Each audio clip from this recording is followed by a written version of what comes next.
Hello, everyone, and welcome to our September Unplugged. I am Catherine Lewis. I go by Katie. I use she, her pronouns, and I am a light-skinned woman with long dark hair over my shoulders. I'm wearing a t-shirt and glasses, and I'm sitting in my office, where behind me you can see some of my decor. We're so excited for this event on student advocacy and disability issues on college campuses. The school year is in full swing, and these issues are so prevalent now. Before we get started, I want to briefly describe the screen that is currently being displayed. A light blue graphic with navy text and a navy teal and orange gradient accent at the top. Below the gradient is navy text, Diversability Unplugged, Disability and Student Advocacy. Above 4 round headshots. From left to right, Jessica Lopez, she, her, Student Disability Inclusion Consultant, Coastline College. Zach Lee, he, him, Georgetown Disability Alliance Treasurer, Georgetown University. Lauren Proby, she, her, Student Disability Justice Advocate, Spelman College. Sean Brady, he, him, political organizer and student at Yale University. Beneath the pictures to the left is a navy banner with white font. Moderator, Catherine Lewis, she, her, head of content Diversability, along with a round picture of her. To the right of the banner are the words 7 p.m. Eastern Time, September 26th, 2023. ASL interpreters and CART will be provided. RSVP https diversability092023.eventbrite.com. 3 logos line the bottom from left to right: Diversability, Georgetown University Disability Cultural Center, and Interpreter Now. Thank you all so much for being here. Before we briefly introduce our speakers and dive into the conversation, I would like to turn it over to Dr. Amy Kenny, Director of the Disability Cultural Center at Georgetown University, who will provide a brief introduction from our sponsor. This is Amy. Thanks, Katie. My name is Amy Kenny. I use she, her pronouns, and I'm a disabled white Australian woman wearing a black sweater with blue dinosaurs, and I have shoulder-length blonde hair, and I'm sitting in front of a gray wall. Thank you to Katie and Tiffany and Diversability and all of our student panelists for partnering on this event tonight. The Disability Cultural Center at Georgetown supports and celebrates our disabled students, and it was launched in response to student advocacy for a Disability Cultural Center.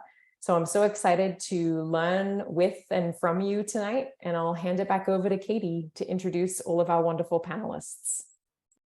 Thank you so much. This is Katie. I would love to hear from each one of our speakers. Can you please introduce yourselves to our attendees today? Your name, where you're joining us from, and any titles that you may want our attendees to know about you, and how you got involved with student advocacy.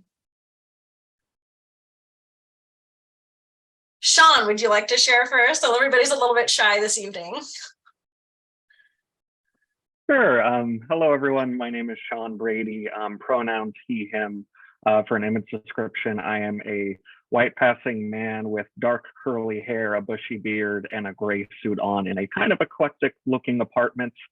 I am a political science student at Yale University. Before coming to Yale, I worked in political campaigns, different union organizing, and community action. I mostly became an organizer on my campus because I was listening to the problems that I was having and the problems that my friends were having, and thought, you know, this is something that should not be happening. And it was really that need for, you know, action that really drove me to actually do something. I am really excited to be talking with y'all, and thank you so much for having me. This is Katie. Thanks so much, Sean. Lauren, would you please introduce yourself? Hello, everyone. My name is Lauren Proby. My pronouns are she, her.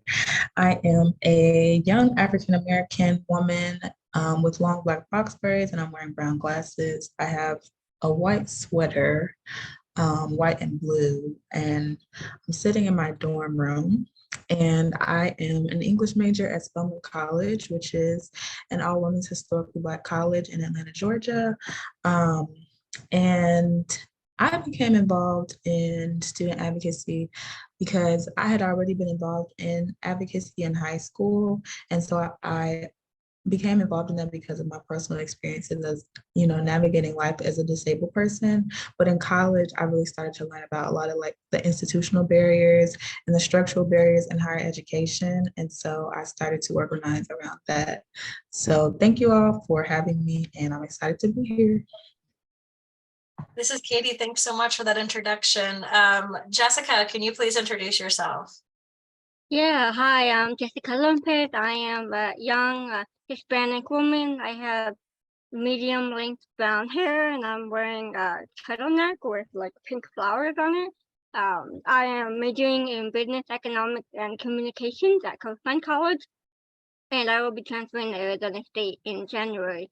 I'm also president of Coastline Associated Student Government, and I got involved just because it was something that I wanted to do when I was younger, but I didn't really have the chance. There were a lot of educational barriers getting to college. And so like once I was able to, get into college and start school, I was like, this is something I've always been dreaming of. And now I kind of have the opportunity. I have the access that I need. And I thought it would be a great avenue to maybe share my experiences and just learn about how institutions in general work. And I found it really expanded my life and really helped me like grow as a person and as a leader as well. So it's been quite a great experience. And thank you for having me. It's great to have you here, Jessica. This is Katie, our final panelist, certainly not least. Zach, can you please introduce yourself to our attendees tonight? Hello, this is Zach. I use he, him pronouns. I am a junior undergraduate at Georgetown University. My major is biology and I am a minor in disability studies. I originally got into the disability advocacy mainly because before college I did a lot of service for the disabled community, but joining on campus I saw there was a different side to the whole disability mission that I didn't really know about. So I was very curious and wanted to take a different avenue from what I did before. So that's how I joined the Georgetown Disability Alliance, worked with Dr. Kenny before, and got plugged into this amazing community. So thank you so much for having me. Thank you all so much. As you were all talking about kind of what led you to advocacy and really getting involved on your campuses, one theme seemed to be very, very common amongst all of you is that the barriers that you experienced personally are really what got you involved. Can you speak to our audience a little bit about where you experienced those barriers and whether it was the barriers themselves or the solutions that really made you want to get involved? Can you speak to that a little bit? I can go first. I live with chronic illness, and I also was born with a hand and feet. My chronic illness is completely unrelated to my physical disability, but like once I got sick, my whole life just kind of stopped. And I think that intersection of like experiencing the world with a very physical disability versus a very invisible disability really impacted the way people like, treated me and also just the way I experienced the world. And so I fell behind actually in school once I became chronically ill. And it was just a series of doctor's appointments and trying to keep up, but not being able to keep up because my body had its own schedule and it wasn't cooperating with the rest of the world's schedule. And so it was just constantly trying to keep up. During that time, I was requesting online education from my high school district, and they just said that's not a possibility, that doesn't exist, that's not gonna happen. We all kind of know what happens next. COVID hit, and I was put into online education like the rest of the country within a matter of weeks, and that completely flipped my world upside down in the best way possible. I was able to finish 2 years of high school in less than 4 months because I was able to work on my body schedule instead of the rest of the world's schedule. And I was able to, go into, college. And I think that really taught me a lot about the barriers that exist within the world. And like up until that point, I just kind of felt like it was my own body holding me back. but that really made me think about the fact that maybe it wasn't my body that was holding me back, it was the systems around me. I ended up discovering that once everybody went into online education, my high school actually had an online program all along, and they did not tell me about it. So they were denying me the access that they actually already had available to them and that I could have had as well. So that was a huge years of my life that were kind of lost because of that. And so that made me want to go out there and share my story, but I didn't know exactly how I was going to do that yet. So I kind of thought student government would be the first place I could stop and, kind of do that where I'm at and then go from there. And it's been a great experience so far.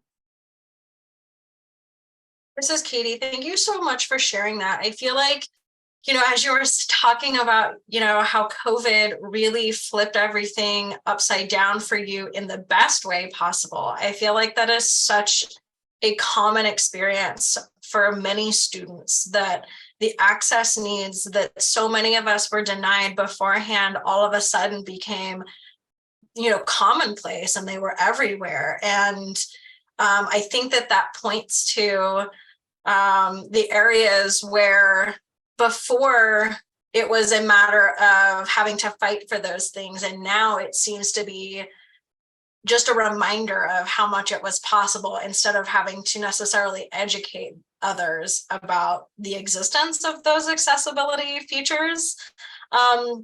What about anybody else? Can anybody kind of talk about their experience and those barriers, and really how they discovered advocacy as a way for a solution to them? I can definitely relate to, Jessica, what you were saying about, COVID impacting your experience with learning and reducing a lot of those barriers. Because when I was in high school, I was in special education. I was in therapeutic day schools, which are placements for students with disabilities, basically outside of the public school system.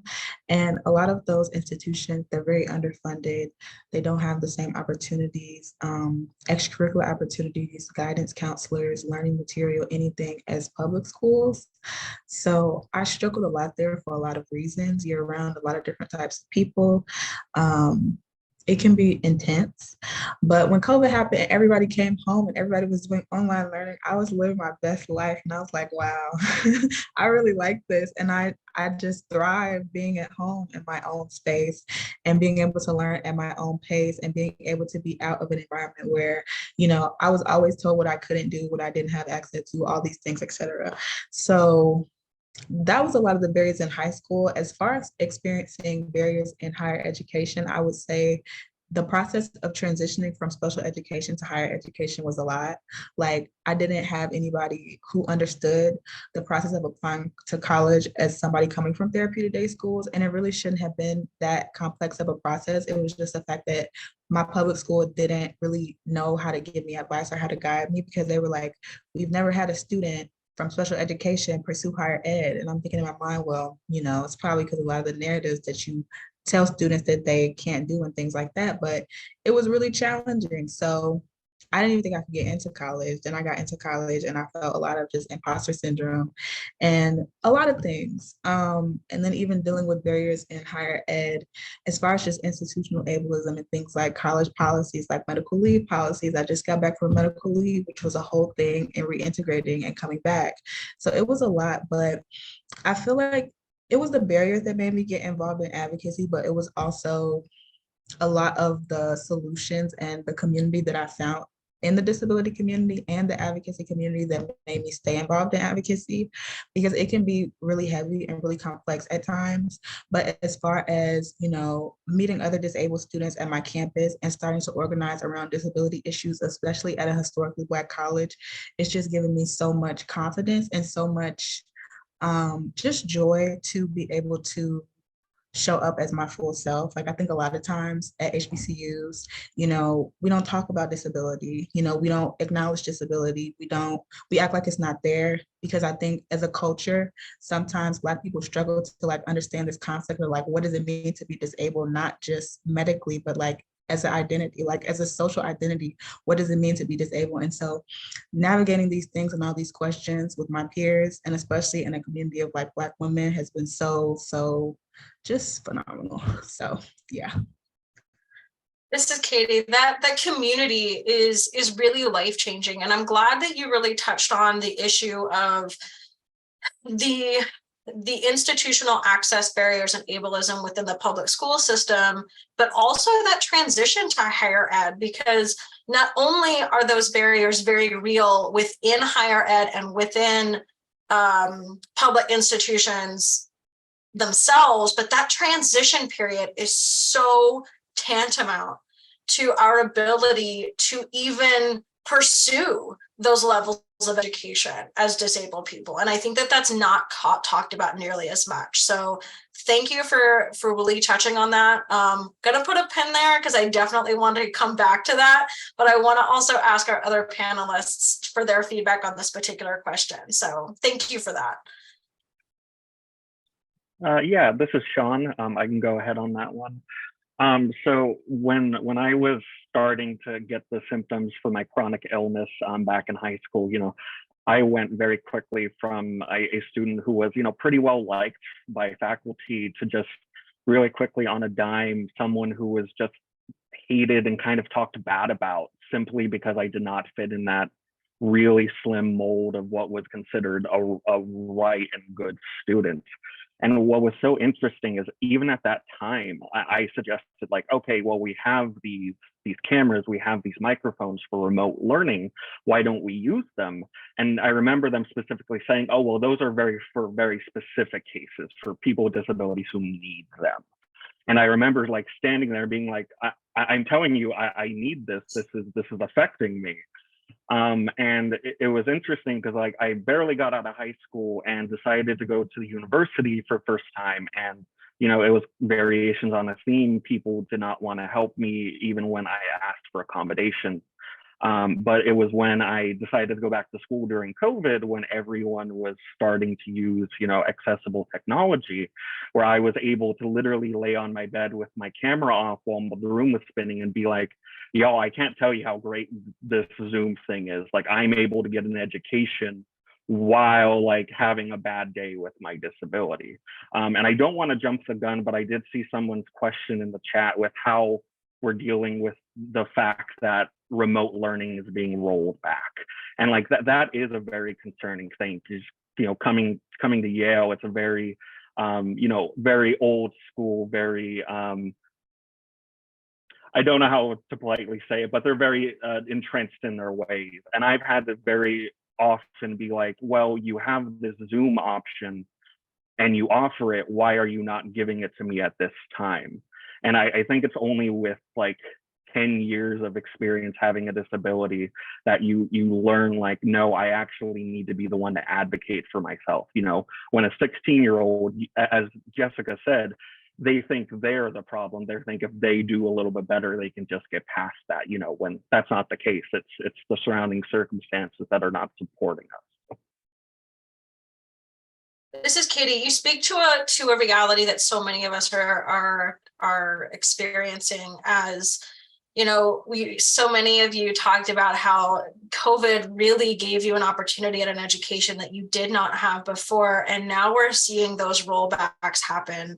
And that's one of the reasons why we're having this conversation today, because that advocacy and that self-governance and those initiatives for students are more important now than ever, because in order to continue to have those accessibility procedures and policies continue to be in place, we have to get vocal, we have to organize. Otherwise, they're going to continue to be rolled back. So yeah, I think that's one of the reasons why advocacy is so important, not only self-advocacy, because Sean, you're so right that it is difficult when you're having to like go it alone, but that community, like Lauren said, is absolutely essential. So Zach, can you tell us a little bit about what those barriers were for you and what that experience has been like for you on your journey?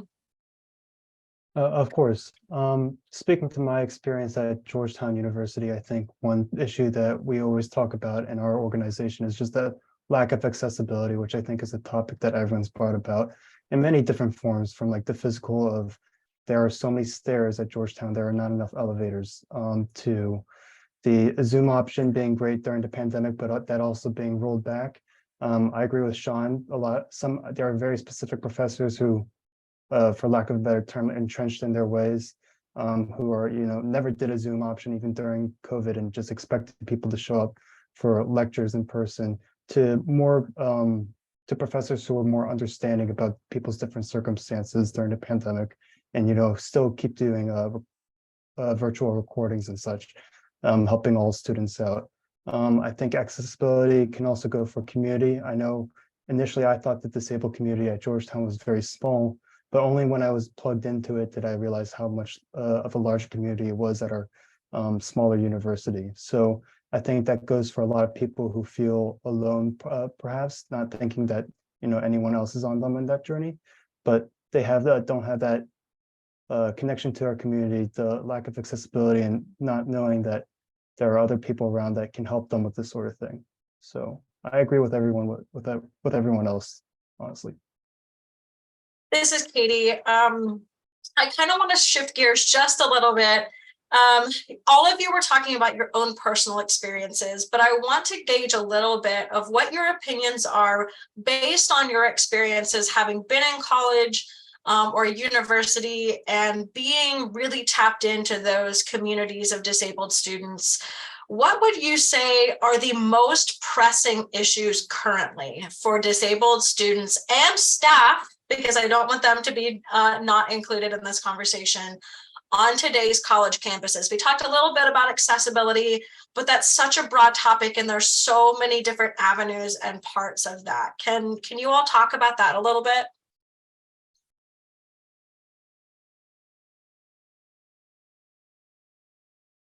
Anyone want to go first? I don't mind going first. Okay. This is Sean. So I think the two biggest things are, a one more material issue and then like a cultural problem. The biggest thing materially is healthcare. I've heard, as a disabled person, regardless of your disability, you're more likely to have to interact with the healthcare system for one reason or another. And college students, for one reason or not, do not have access to healthcare on a lot of college campuses.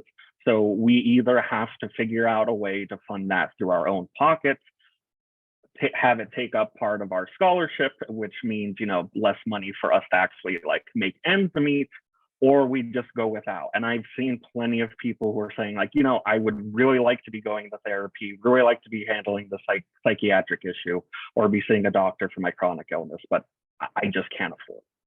And that's a very troubling thing that I've seen continually on campuses. When it comes to the cultural issue, I just feel like with accessibility, we need to get to a place where we're assuming that when somebody brings up an accessibility issue, they're doing so in good faith. And that's very easy when we're in this space to assume that, but I've heard so many experiences, myself included, with people reaching out to accessibility services or technology services and them immediately coming in the room and with a big heavy sigh and just don't want to be there and assume that they're just complaining, to complain for whatever reason, because we definitely want to be dealing with accessibility services as well. It's just kind of, we need to develop a culture that even when we are called out for accessibility needs, we need to step back and be like, oh yes, this person is telling us this because they want to make an inclusive space, not only for themselves, but for everyone else. This is Katie. It feels like such a simple thing for us in this space, like you said, Sean, that they are really simple things to address, but those assumptions often in the spaces where we are dominated and created by non-disabled folks. And so it can be really difficult to address those cultural shifts. And again, that's why this advocacy is so important. So I'm glad that you touched on that. Do any of you also want to kind of piggyback on that or give your own feedback on those issues that are really pressing on college campuses? I definitely agree and echo what Sean is saying. And also, I feel like I wrote notes on the side of my computer, so if you see me looking off to the side, that is why. But I feel like also people's attitudes towards students with disabilities and just people with disabilities in higher education in general, I feel like there's this very rigid idea of what a college student and even what someone who's in academia should look like. Like you always have to be like producing, producing, producing. And it's like, dang, I'm just trying to live. I'm just trying to go to college, but it can be a lot. And even when you talk about that rigidity, like this idea that like college has to be done in 4 years, college has to be done, you know, people life stops when you get into college. Like you may not get sick, people may not die. Like when you come into college, nothing else happens. It's just this very rigid and monolithic idea of like the college experience. And it serves no one because it's not true. And when people do struggle, they don't know where to go and they don't know how to deal with that. And so, and then they end up feeling like, you know, they're a failure or they shouldn't be in college because the narrative is just that those people shouldn't be there, or if they experience things that are out of the norm, they should just leave. And that's not true. And also, I feel like as far as like the institution within itself, like I was talking about earlier, a lot of issues that I keep hearing, and even when I talk to my other like friends at other universities, I feel like colleges, you know, when I read my college like student conduct policy, a lot of the rules within it were very ableist and were kind of discriminatory against like people with disabilities and how you're interpreted. And so it's just things like that. Or even like I was talking about like medical leaves, like, and that ties into financial aid as well. Like you can only be gone for a certain amount of time or else you're going to lose your financial aid, or you have to be full-time or else you're going to lose your financial aid, or you know, you lose your student insurance if you take a leave. Like all these things, even like touching on what Sean was saying, like health insurance, like it's just a lot of barriers that people face that just make it harder to exist the way that human beings exist. And so it can be really discouraging and it can be a little stressful. And even like the culture around like needing to take a break or needing to take like a gap year or taking 5 years, like I thought it was going to take me a few more years to like graduate college, and the amount of people who just made it seem like I should just drop out, it's just too much. Like just because I'm not finishing college in 4 years means that I just shouldn't do it at all. Like I just feel like it's just these very rigid ideas of what it means to be in college, and also like a professor, like always attending this conference, always writing this paper, always doing. And it's just a lot. So yeah. This is Katie. One of the things that that a lot of students struggle with, and this is something that I've heard, is that 4-year timeline, that financial aid is directly tied to how long it takes for you to get done with school, that scholarship or assistantship packages end after 4 years or 2 years. And if you don't get done within that amount of time, you can lose the money that you rely on in order to get through school. And again, that's one of those institutional features of ableism that so many of us are butted up against. But it's one that when you're fighting for accessibility, when you're on campus, you don't even think about sometimes until it's too late. Zach, can you talk a little bit about some of the issues that you have heard are really pressing for students? Yes, this is Zach. This question reminds me of this course I'm taking in my disability studies minor, where my professor is deaf and has cerebral palsy. I think one issue that she brings up a lot as teaching from her side is the lack of sometimes the ignorance of people when they try to communicate with her. Communication is usually the biggest problem for her. So she always has interpreters in her classroom, and like if someone asks her a question outside of class or before class, sometimes they speak directly to her, even though she instructs people at the beginning of class that she would rather them to speak to the interpreter instead. And sometimes they're forget that they're blocking the interpreter's way, and then the interpreter can't communicate with the professor, and the communication is just off. And for my other friends who are disabled, they also agree that communication is usually an issue, that people don't know how to exactly what the best way to communicate with them is, and they kind of tiptoe around the issue instead of asking what the best way is for them. So I think people just don't know exactly how to approach the problem. So that usually creates a bit of a breach. This is Katie. You're absolutely right. Thank you for that feedback. Jessica, do you have anything to share? Yeah, I think I agree with everything everyone else has said so far. I also want to approach it from like the staff and faculty side of it. I in student government, I've had the chance of being able to see behind the scenes of like the way my college tracks different things. So they'll track like the student success rate based on your race or your first generation status or your low income status. They have so many different data points that they keep track of. And what I noticed was they had like over 50 different dashboards keeping track of all of these different aspects of, the college experience. But most of those dashboards do not include disability. And so what that means is there is a huge gap in their understanding of the student success rate of students with disabilities. Are they succeeding in certain classes? Which classes are students succeeding in, and which classes are they not succeeding in? Does this have a correlation with certain professors? Does it have a correlation with certain accommodation needs that are not being met in certain classes? Universities and colleges often do not think of disability in this way. And that means that there's a wealth of knowledge that's already embedded, that they just need to invest the time and resources in, including disability within the data points. If they were to do that, I think a lot of students would find that they would get the accommodations that they needed from their professors, and the schools would be able to figure out, like what exactly it is that students are struggling in and why it is that they're struggling. Does it have to do with the services that they're getting from their professors? Does it have to do with like a physical inaccessibility in their school building, or does it have to do with something else? And I think that's a huge oversight that a lot of schools just aren't really thinking about. And I think that's kind of holding back a lot of students as well, just because there's no way to really get at the root of any of these things without having the data behind it. And kind of, figuring out ways to bring disabled people into the conversation, hiring disabled disability services professionals, and making sure that disabled people are the ones who are being the counselors is so vital. And also making sure that like the directors of different disciplines within the college are also disabled. And I think that's where there's a lot of oversight around that as well. And I think colleges are afraid to hire disabled staff and faculty, just because, whatever liability that they're afraid of.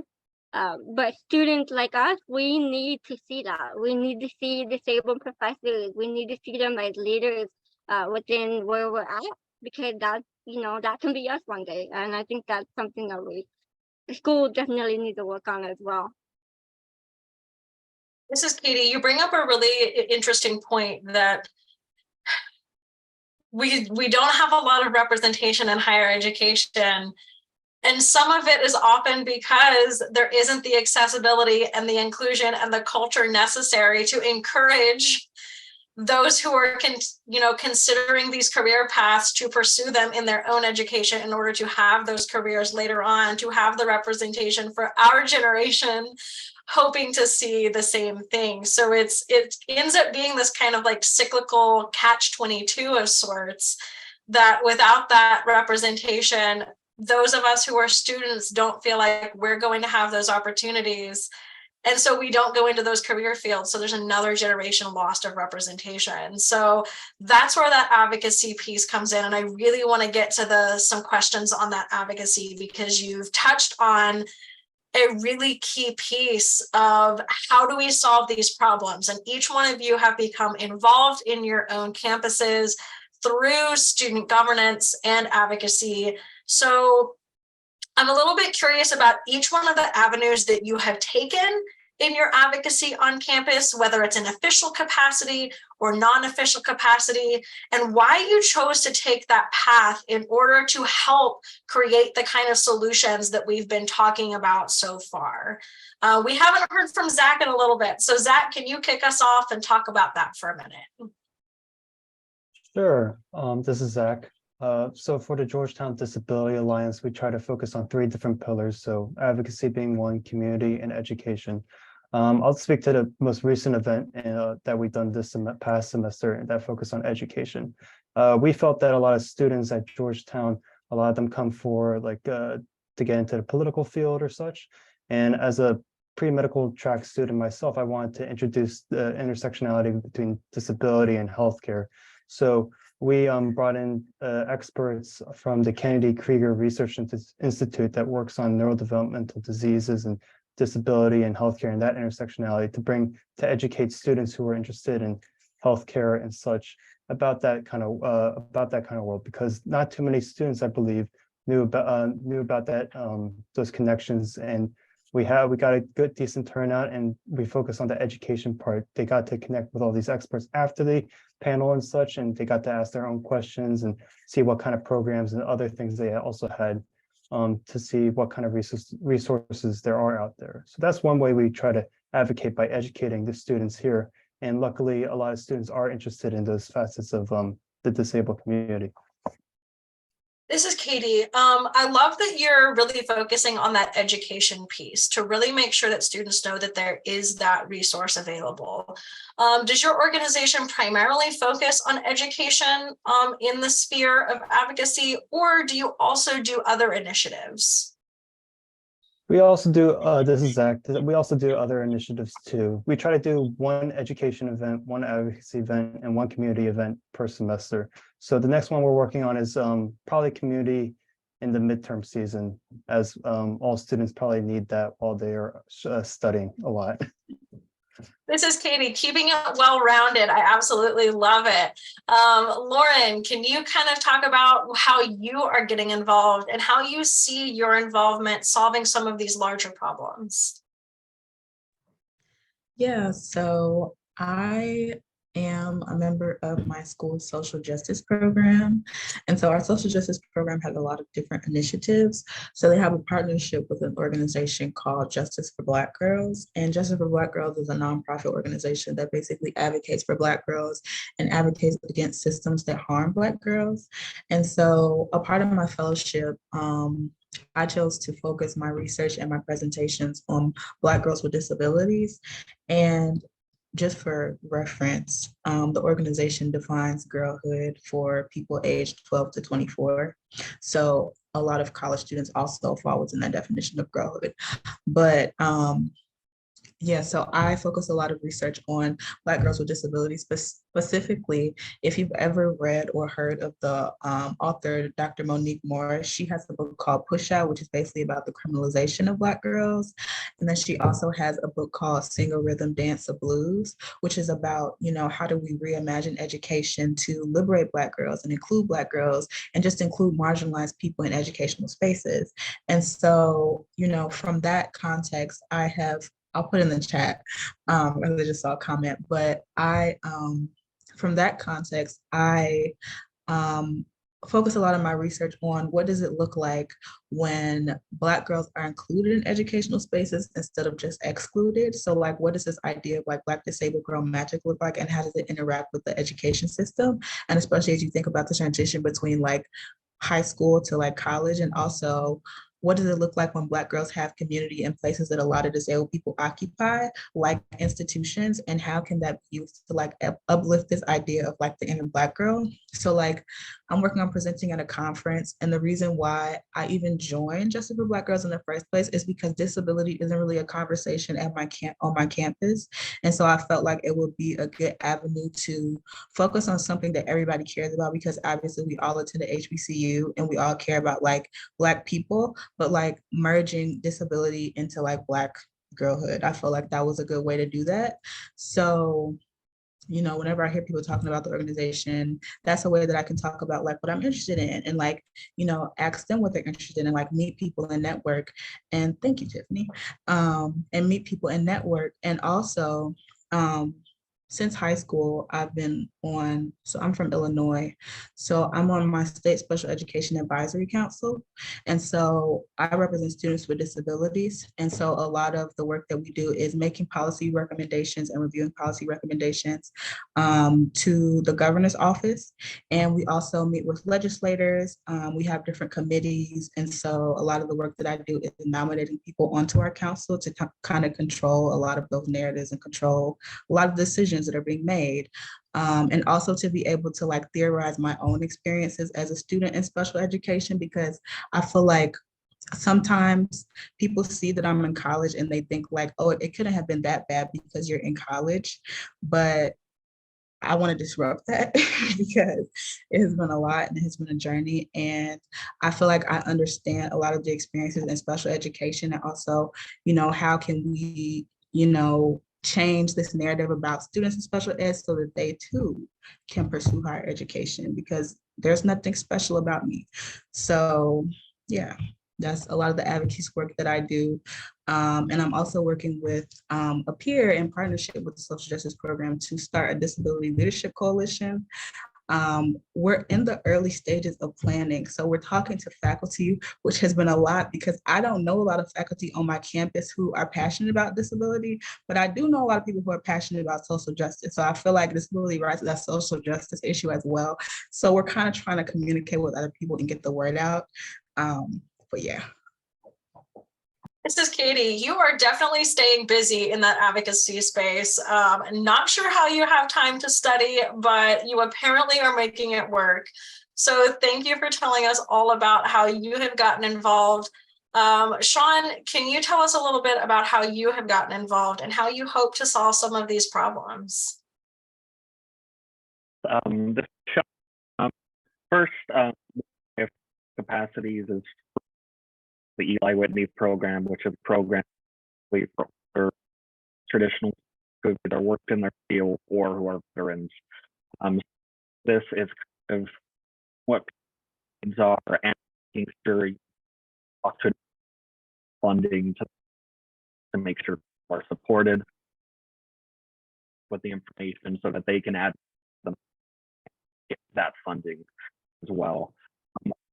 That, organizing side of things, all of these people have very similar what they're facing, whether it be healthcare, housing, or the fact are before to complete our program. But Katie, Sean, you're really cutting out, and our attendees are having a hard time understanding what you're saying. I'm not sure if it's on your end or ours.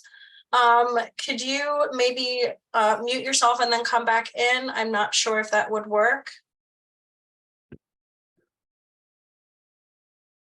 Any better now? This is Katie. Unfortunately, not right now. I'm really sorry.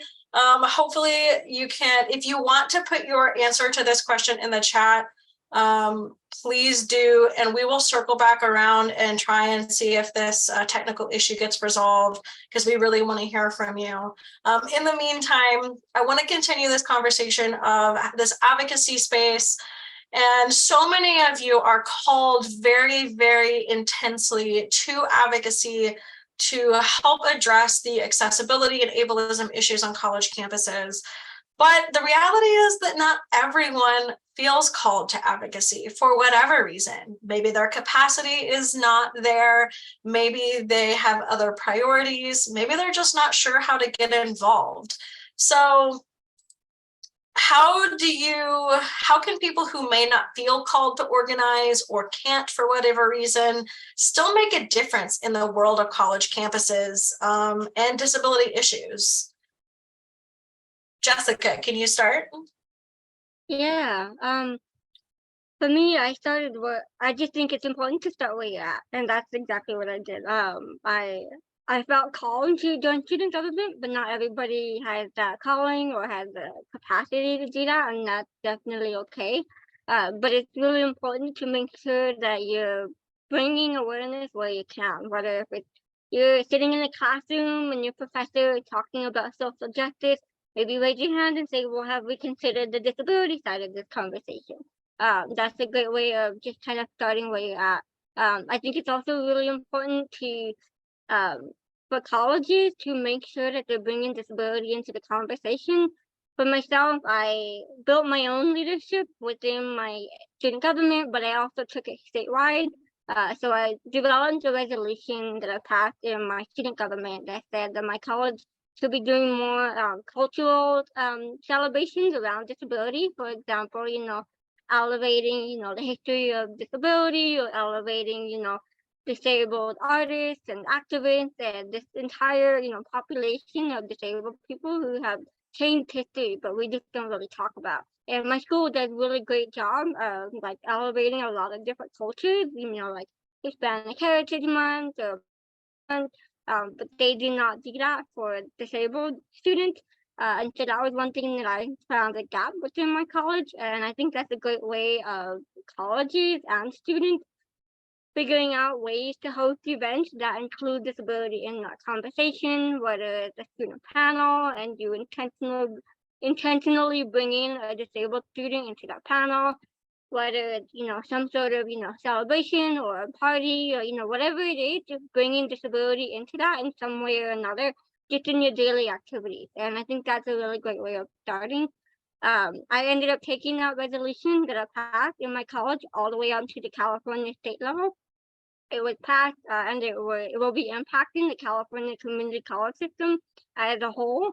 And that's really because I think it's important that our colleges really think about exactly how they're celebrating and elevating disabled students. And so to kind of answer your question, I think it's just really important to start where you're at and to kind of bring in disability into that conversation. Maybe you are walking along your campus and you see a person with a disability, or maybe they're walking a little bit differently, go up and say hi. It can be really intimidating sometimes to see someone with a disability and be afraid to say the wrong thing. But the only way to build a community with the disability community is to just be open to the possibility that you might make a mistake, and be okay with maybe letting them, share with you what those mistakes are, so you can take that into account and do better in the future. And I think that's the best way that either disabled person or a non-disabled person that we can kind of get started on making things better for disabled people and non-disabled people as well. This is Katie. Absolutely love that. Building those bridges and making those connections is so essential. Absolutely love that. And everyday actions have real impact. I want to give Sean another opportunity to give us some amazing insights. Hopefully the tech works. Can you share a little bit about the same thing? Things a little better. Not so far, but let's try a little bit longer and hopefully it will work. Okay, I'll keep going and you guys get me off if you need to. So I just kind of wanted to say the question is, for those people who can't contribute to organizing, I don't feel like this is necessarily true. I think we have very and limited view what them organizing and advocacy.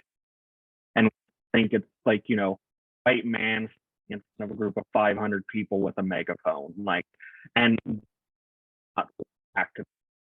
The best disabled advocates I've ever met are who have opened home up as a space for people to just congregate, have a chill and eat food.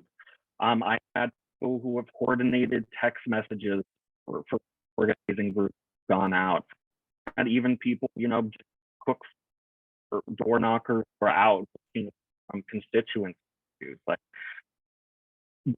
Not a certain way to do organizing and advocacy. The way to do it right is power with fellow disabled people. You acting and building and treating people with respect and dignity and others. So there's no way you can't build power. So just like the way I said, it's about putting yourself out there with other disabled people. You took a couple mistakes, but you're a lot of things right, and made that effort really good to be given, and that's a step towards a lot of. This is Katie. Thank you so much, Sean. We got most of that. There was still a little bit of cutout, but we got most of it, I'm pretty sure. So basically the message was that we need to rethink what is and is not the definition of can when it comes to advocacy.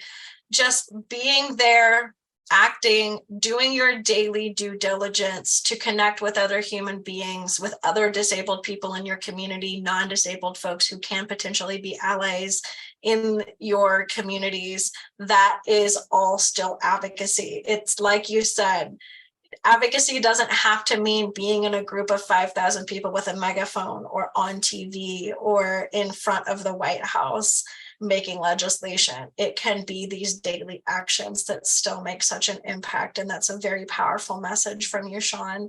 Lauren and Zach, we have a few more minutes before I'd like to get to a Q&A. Would you like to give some insights on how those who may not feel called to traditional organizing can get involved in the advocacy space for the disabled communities? I would just echo what Sean and Jessica said. I think, advocacy doesn't look one way. I think sometimes people get a little nervous when they hear the words advocacy or activism because they have a certain image in their head. But I think too, I don't think self-advocacy gets included enough in this conversation when we talk about advocacy, because a lot of times, a lot of things end up changing because people start speaking up for themselves because they come across something that's inaccessible, or for whatever reason, to them, it's just not right and it's not okay and they can't accept it and they speak up. And sometimes it's that people really didn't think about it. Like, I've had a lot of situations where something has been difficult to access and I've spoken up and the person was like, wow, I just didn't think about this. So thank you, but now I'm changing this for everybody else. So I think it's little things like that, and not always putting so much pressure on yourself to do one thing that changes the world, because it is a long process. And also, like everybody is saying, community is really important. I think people talk a lot about disability advocacy, but sometimes I think not disabled people, but I think a lot of non-disabled people don't think about the fact that a lot of disability advocates are disabled. So they may experience things related to their disabilities. Like, they may have trouble communicating. They may have trouble communicating in a way that you understand.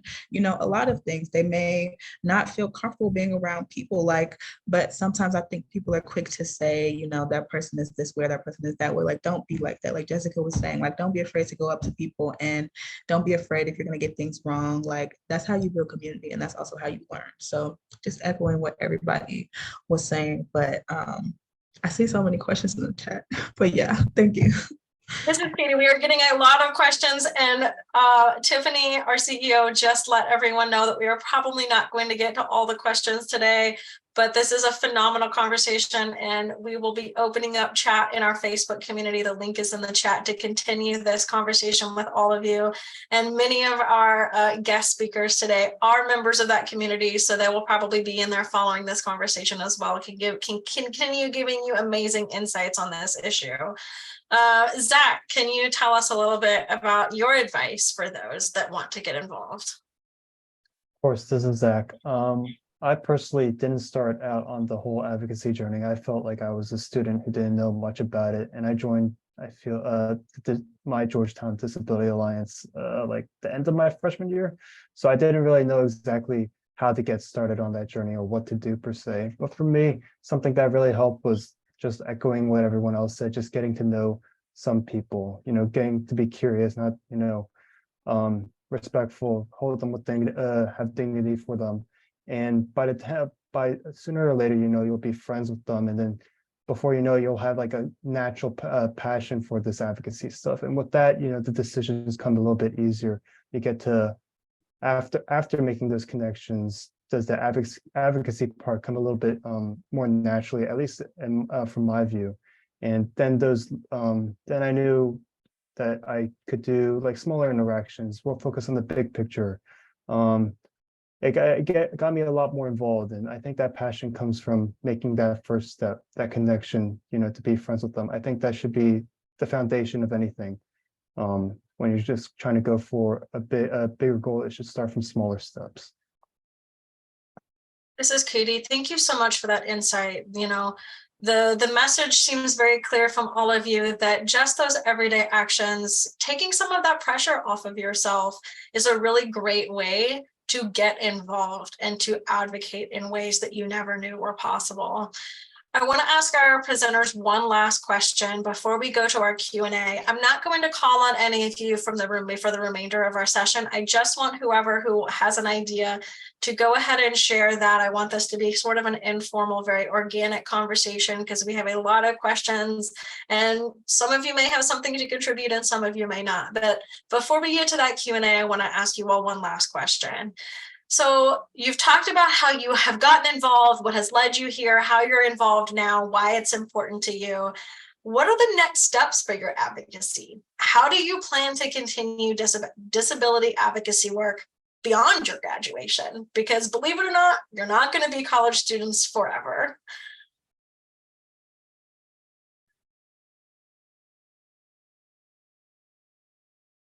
I can go first. Yeah, I think I didn't really know what my next steps were just because like I was just trying to get through high school and now I'm just trying to get through college and now I'm just trying to get through university. Like that's all I really cared about, in the beginning. But for myself, I think I am a Coelho Law Fellow, as Sean and Lauren are. I'm interested in perhaps going into law school and thinking about how I can make the laws and legislation better for people with disabilities, especially within institutions. There is a lot of gaps within the laws that just need to be closed so that people with disabilities kind of get the rights that they already have that just need to be implemented within the laws and within the institutions. My other thing is I'm really passionate about making sure that the education system is a lot more equitable. Right now, like, Sean and Lauren and Zach have both kind of all mentioned was that education is really steeped in tradition and it's built for one type of person and that can exclude anybody else who it was not traditionally built for. And I think that's something that we are actively already working towards changing. There's a lot more minorities going to school, women are going to school more, people are being more successful within education. But I think there's a lot to be finished, in terms of policy work and making sure that there is education within anybody who is hired as a professor or as any sort of, professional within an education system or even as a manager. There is not a lot of training involved around like what are the rights of your constituents. And I think that's something I want to actively work towards, either as a lawyer or as something else. But yeah, right now, probably law school.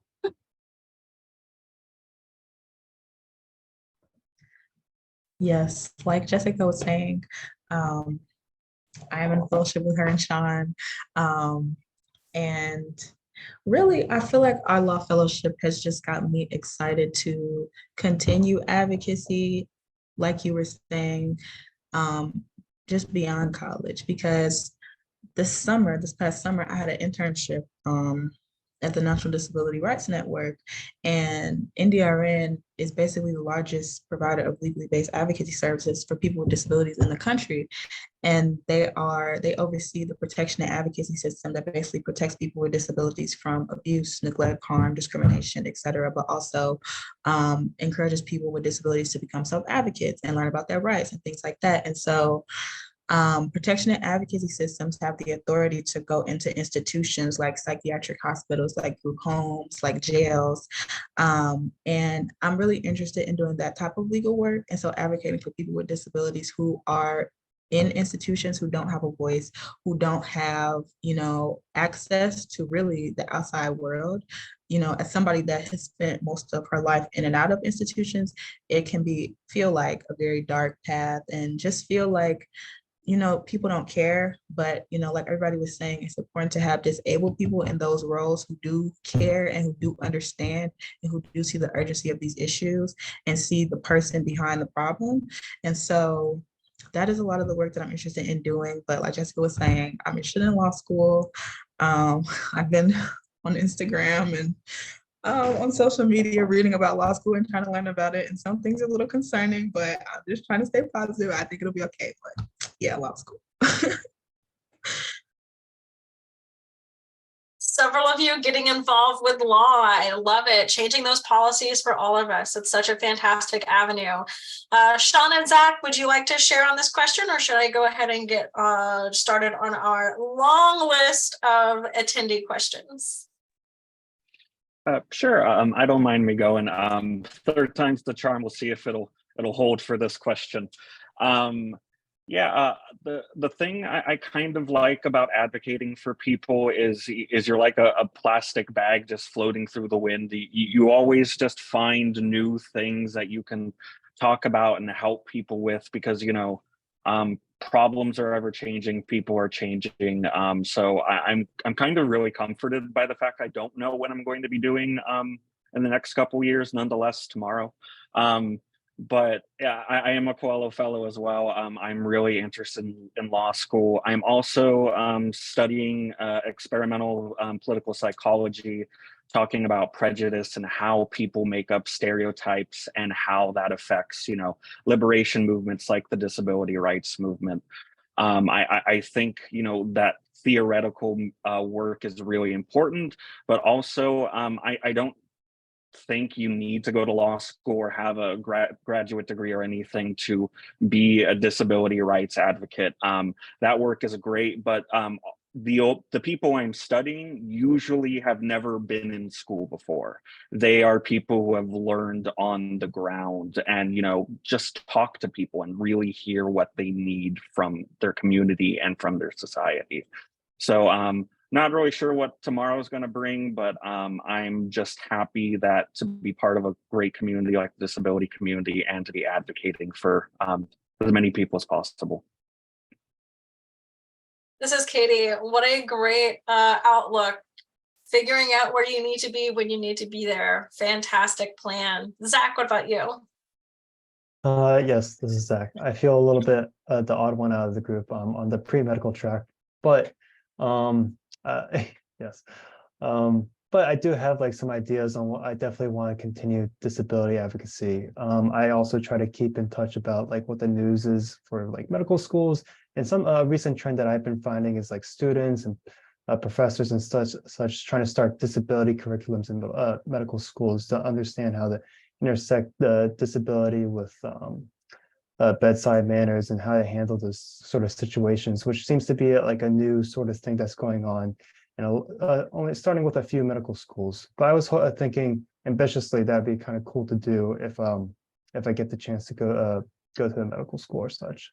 But either way, I do definitely want to like explore the intersectionality between disability and healthcare, as I think it is a prevalent topic and something that any aspiring physician can learn from, especially if they want to be someone who cares for the whole person sort of deal. So this is Katie. You are absolutely not the odd one out. That is a phenomenal path to go on. Many of us spend a disproportionate amount of time in the healthcare system, and it is definitely a needed place for advocacy to help us get the resources we need, get proper equitable treatment, and to combat that ableism and accessibility issues. So awesome to hear that you are doing your own thing, going into a space that matters to you, and you will definitely make an impact there.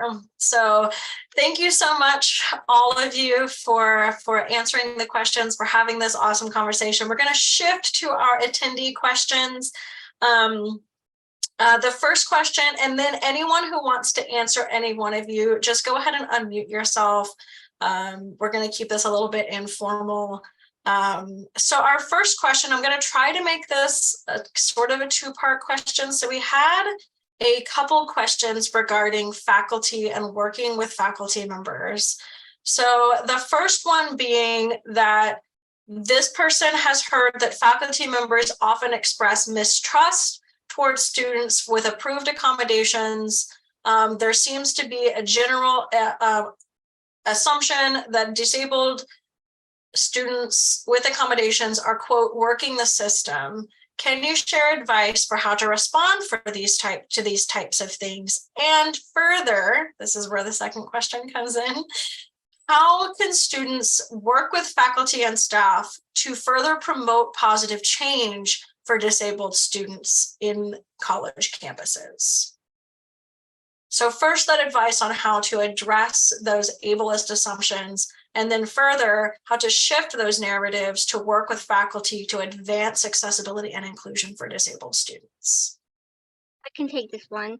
I think to address ableism within, faculty, it's really important to make sure that when you're hiring faculty, to make sure that you are requiring some sort of accessibility, ADA, disability pride, or disability cultural certification when you are hiring them, because a lot of faculty get a lot of training around, how to be good professors, but they did not get any sort of training around disability accommodations or just disability in general.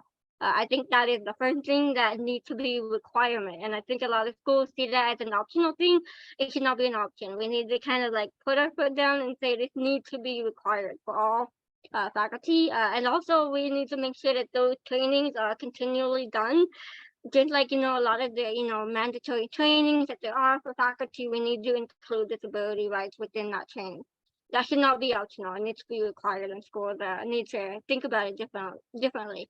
The next thing I think is, I think a lot of professors just don't really interact with disabled people, or they don't realize that they're interacting with disabled students.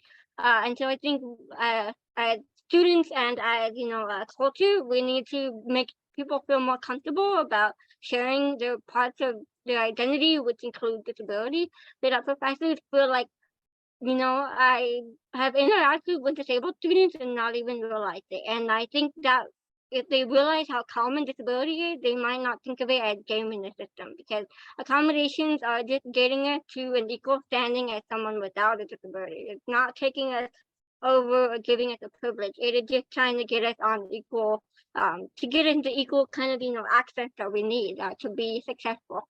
As well as like, how can we kind of like make things more, make sure that the power dynamics are a little bit better.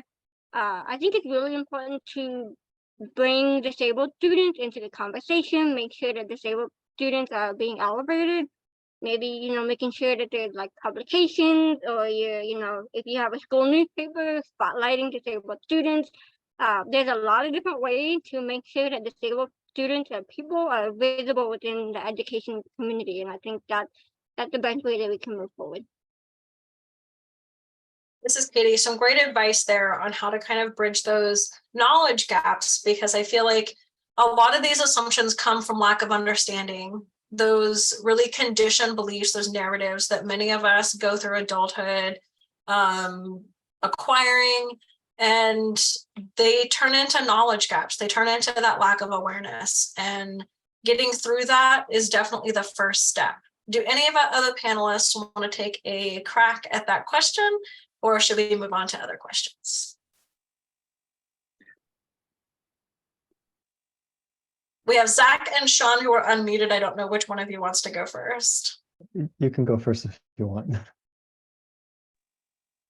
Okay, thank you, Zach. Yes, so this is Sean.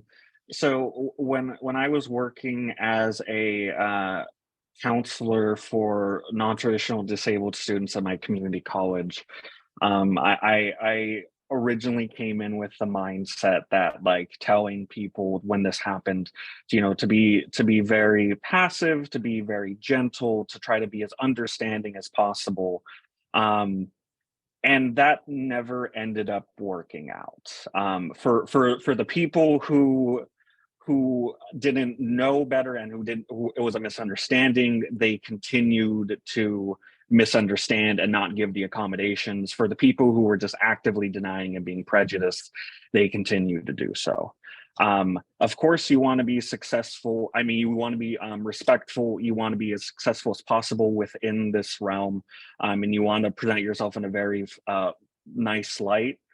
You also want to be as firm as possible. You deserve these accommodations. And just because one professor is saying, oh, you're gaming the system, does not mean they are correct. You have been determined that you deserve these accommodations because this is how you get equitable treatment in the school system. And The best thing to do is to find out who your allies are on campus, whether it be a particular dean of your program, a professor who has a good relationship with you, or someone in your SAS office. Talk to the professor, make sure they know what they're doing wrong, be firm and say, this is what I need. But if that does not work, always feel comfortable with escalating it up to a different person, because usually the people who are being prejudiced and saying like, oh, you're just gaming the system, tend to back down really quickly when their peers are getting involved and saying like, oh, well, maybe you should actually be treating the student equitably. When it comes to better treatment overall on campus, I quite honestly think the more you can bring up a disability in a conversation, the better. I mean, I think, because we're all on this call, we are the type of people to be talking about disability a lot and to be advocating constantly, which is amazing. But don't be afraid to continue to do that more. And don't be afraid to talk about, the positive benefits of being a disabled person, about being in this community, about the different insights and like perspectives on life that gives you. There are benefits, and you need to have that identity and be firm with yourself and say, yes, I am happy with myself the way I am, and other people need to be as well. This is Katie. Thank you so much for that insight. Zach, do you have any tips for how students hoping to solve some of these problems and address these things can work in conjunction with their faculty and their staff to get past these barriers? Right. I just want to echo what everyone else has said. I think escalating it to a certain point, bringing more people, the more people probably the better to, hold people accountable, stuff like that. But the whole situation of like professors not feeling like someone's trying to game the system, it reminded me of, this might be a bit of a tangent, but it reminded me a bit of a documentary that I watched a while ago about the Varsity Blues scandal with colleges. In short, I think a lot of just people were quote unquote taking gaining of the system by bribing their way into certain schools and such. And a lot of people, I guess everyone else who wasn't doing all these scandals felt, that it was very unfair and such because of that. But I think, that's something everyone else could, feel in common. But I feel that people don't tend to do that when it comes to other people asking for accommodations. They forget that they feel that unfairness has been happening to them their whole lives and such like that. So for them, speaking for like accommodations is just very natural. We forget to empathize in that certain point. So that lack of empathy, I think, needs to be addressed more often, and we need that kind of advocacy to bring other people, I think, is probably the best way to do it, like Sean said. So those are my thoughts. This is Katie. I'm loving these insights. They're so helpful. One of our other attendees asked a very specific question about pursuing internships and job searches. They want to know, for those who have gone through the internship and job search recruitment process as a student, can you talk about some of the accommodation processes that you went through, what those barriers were? Did you disclose having a disability? How was that received? And what support did you receive from your school throughout this process? I can start that question, but can someone put the question in the chat? Because I don't know where it is and I'm going to forget. Yes, I am putting it in the chat right now. There we go. Thank you. So I have had a lot of internship and job/fellowship searches. Most of what I do and the opportunities that I have deal with disability advocacy. So like this summer, I was an intern with Jessica with the American Association of People with Disabilities, which I recommend. And I know Jessica would recommend for all students with disabilities. It's phenomenal. They just started a fall internship program. They have a summer internship program for students with disabilities. You can work remotely or in Washington, D.C., and they place you with nonprofits or congressional offices or for-profits or on the Hill or with federal agencies. And so it was a phenomenal opportunity. And I bring that up because of the fact that a lot of the opportunities that I have are with disability organizations, their idea of accessibility is just different than I feel like it would be in non-disabled led spaces. So like AAPD was very accommodating. They were very intentional. We had a workshop about like how to ask for accommodations in the workplace, how to disclose your disability, should you disclose your disability. And me personally, information about me being disabled is public online because I made the decision consciously that I was gonna, and the thing is like, you know, it's a lot because I live with psychiatric disabilities, and which are one of my disabilities. And I got a lot of people telling me that I shouldn't talk about it, that I shouldn't talk about, you know, living with a psychotic disorder and things like that, and that I'm going to get denied opportunities, et cetera, et cetera. It was a whole thing. But I would not want to work for any organization that is ableist and where I have to hide my disabilities and where I cannot be myself and where I cannot talk about my journey and why it matters. Like, it's hard for me to talk about, you know, why I got into this without talking about my identity. So I feel like, yes, I often disclose my disability, and I often do it in a way that ties me to why, you know, why are you interested in disability advocacy? Because a lot of times that question comes up because it's a field that's not really paid a lot of attention to. And I would just say some of the barriers that I had to overcome with that were probably just narratives of people saying that, you know, you shouldn't disclose your disability. I don't agree with that. I don't feel like it's anything to be ashamed of. I don't feel like it's anything that, you know, in my opinion, that I need to hide or that I need to shy away from, because it's who I am and it impacts everything that I do and it impacts how I work and why I work and all the things. And I'm trying to read your question. If you disclose having a disability and requested accommodations, how was it received?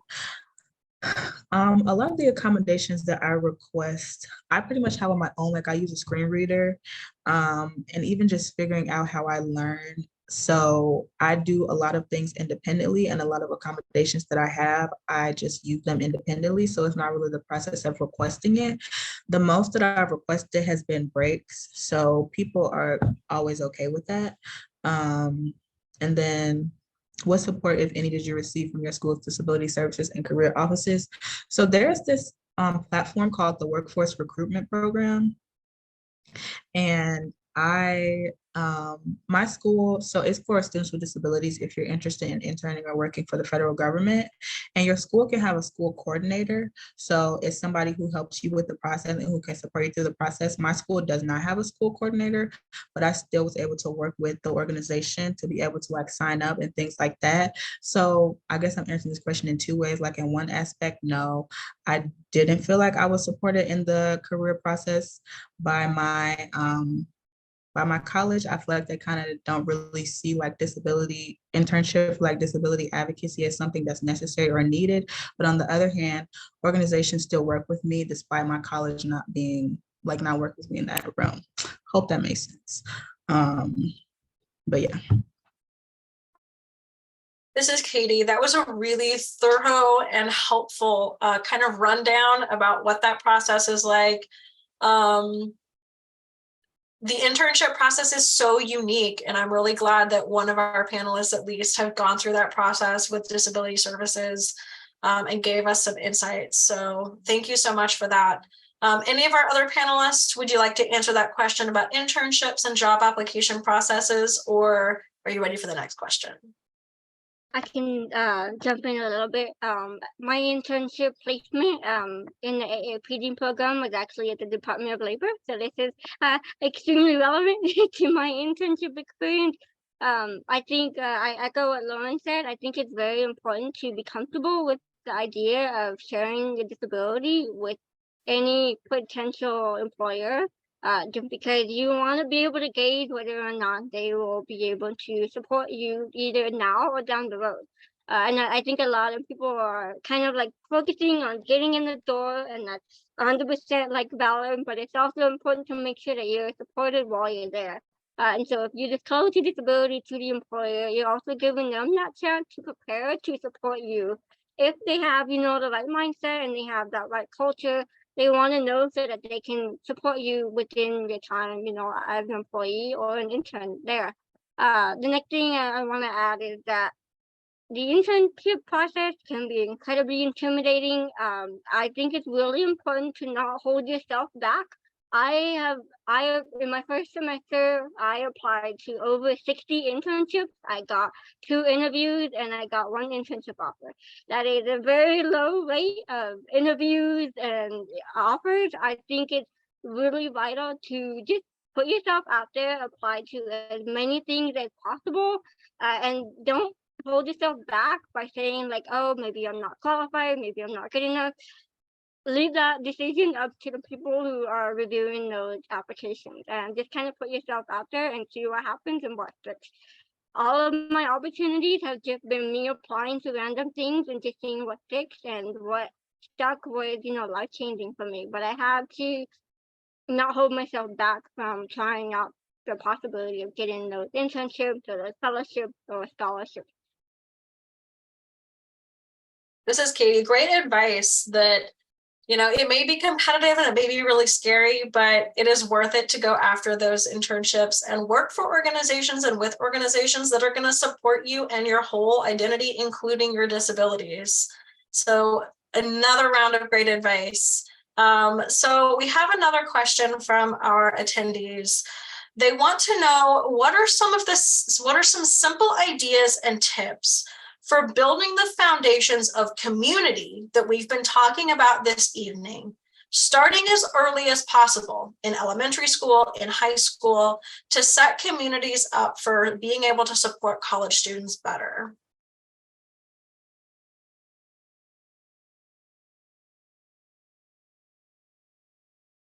We haven't heard from Zach in a while. Zach, do you want to answer this one a little bit? Sure, that's a really good question. I'm still trying to think about it, but I'll start talking. Yeah, okay. I think it's very important to start early, especially when children are developing and understanding what they think is right, rude, wrong. I think education on that line, in fact, I think we had a conversation about this in my disability studies course, just educating kids on that it's okay to ask about be curious about certain disabilities, not to necessarily be rude or shy away from it, but to try to be curious about the individual, especially if there's someone their age or with a disability, to be able to have that kind of journey and to make this more of like a norm, for a lack of a better word, because to make sure that the disabled community doesn't feel so isolated from people who don't have disabilities. It's important for kids at that age to want to know someone with a disability. So starting at that young age, educating them on how to approach people with disabilities and getting to know them, not just for the disability, but also other parts of them, and just to see that's one part of what makes them a whole person. So early intervention, early education, I think is foundational, especially in the college experience when people are still trying to figure out their identity, which is a huge part of any person growing up. This is Katie. You're so right that by the time we get to college, we start to kind of like rediscover ourselves, really figure out our own foundations, but we come with a lifetime worth of narratives and teaching. And if we have that education and we're not afraid to address disability topics early on, we're more likely to be able to address those barriers when we become adults. So great advice there. Do any of our other panelists, would you like to give input on this question? I don't mind going. This is Sean, by the way. So in order to build a long-lasting, sustainable community, I think it's really important for everyone to take time and try to imagine what they feel like a disabled person is, looks like, can be, and actively fight back against that image in their mind. Because, disability affects anywhere between 25 to 35% of the entire population, depending on who you're asking. And that means there's going to be people with disabilities who do not look like you, do not sound like you, do not act like you, but who still deserve that community. Disability is inherently intersectionalism. And for example, in my cohort of in the Eli Whitney Society, we have a very strong disability community, but we also have a very strong community of veterans. And veterans are very likely to be disabled, whether it be, you know, a physical disability or a mental illness, whatever it may be. But these two subgroups are not usually ones that we put together when we think about organizing or creating community. But both of these groups still deserve to have community and deserve, you know, respect.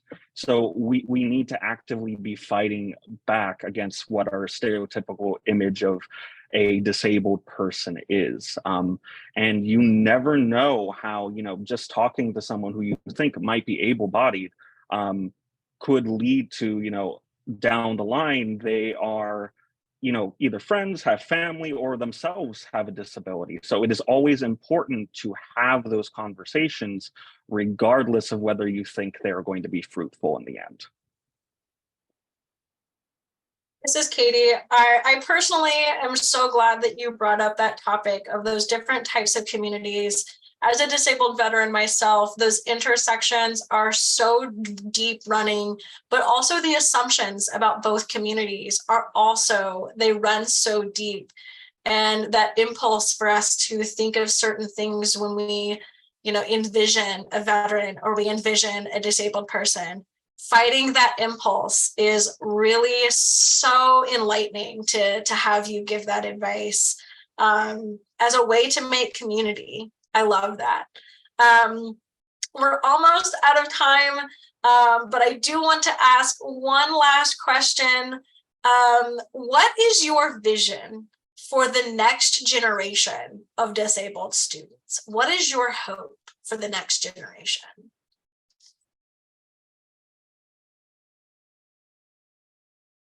I can go first. I think the first thing that I want to see is universities and institutions making sure that they are celebrating disability pride and making sure that they're doing it and not relying on disabled people to do that work for them. For myself, I've been really, you know, passionate about building disability cultural, you know, events at my college, which are, you know, finally coming to fruition in my last semester. But the biggest thing that I'm worried about is I want to see those continue on after I'm gone, but I'm kind of concerned about the possibility that once I'm gone, they're going to lose the only champion they have for these events and they're just going to drop it. And I think that is something that is a lot of disabled activists experience, is they are constantly trying to, you know, see these changes, but then they are seen as the face of that movement, and people who are not disabled or who are allies don't come in around them and pick up that slack, you know, for lack of a better term. So what I'd like to see in the future is non-disabled people being very fierce allies for disabled people and being willing to speak up and advocate for us, because a lot of times it feels like for myself that it's constantly the disability community by ourselves and the rest of the world is kind of like maybe hearing and probably not. And so I think the first thing is that, you know, non-disabled allies, we really need you to kind of, you know, speak up and, you know, maybe host some of those events in conjunction with the disabled student. And hopefully that'll make a lot, you know, a better change within the disability community as students as we move forward.